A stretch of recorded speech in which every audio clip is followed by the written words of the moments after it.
Many people commonly mistake piercing irritation for an infection. But how can you tell the difference? A true infection can be identified by relatively sudden inflammation, where it is red, swollen, and warm to the touch.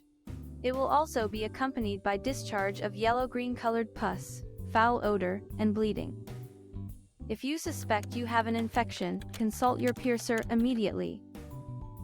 Do not wait for it to get worse, and do not attempt a home remedy.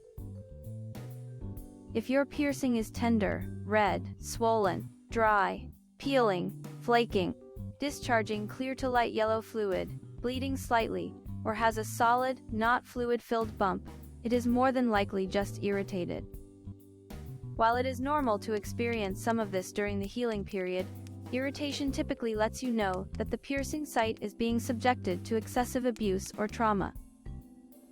The most common reasons for piercing irritation include touching the piercing or playing with the jewelry, pulling at or stretching the piercing area and surrounding skin, sleeping on the piercing, snagging the jewelry, wearing clothing too tightly or directly over the piercing, cleaning more than twice a day, improper or inconsistent aftercare, or just general neglect. It's important to note that the most common reason for piercing irritation is touching the piercing or playing with the jewelry, especially with unwashed hands. It's human instinct to want to investigate something new on our bodies, like a piercing. However, please try your very best to remember to not touch or move your piercing or jewelry, no matter how tempting it may be. This includes purposely moving around piercings with your tongue or teeth. The best thing you can do for your piercing is keep the jewelry as stationary as possible while it's healing.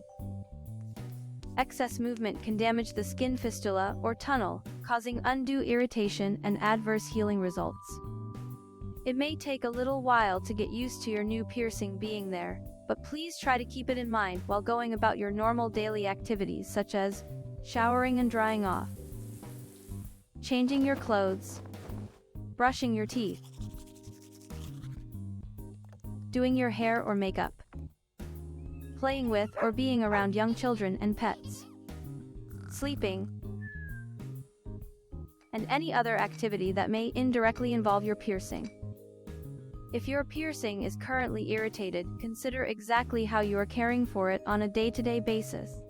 Once the source of irritation is identified and eliminated, the symptoms should disappear, and your piercing will be able to continue healing safely. Please note, if you suspect that your piercing irritation is from an allergic reaction to steel jewelry, we recommend seeing your piercer.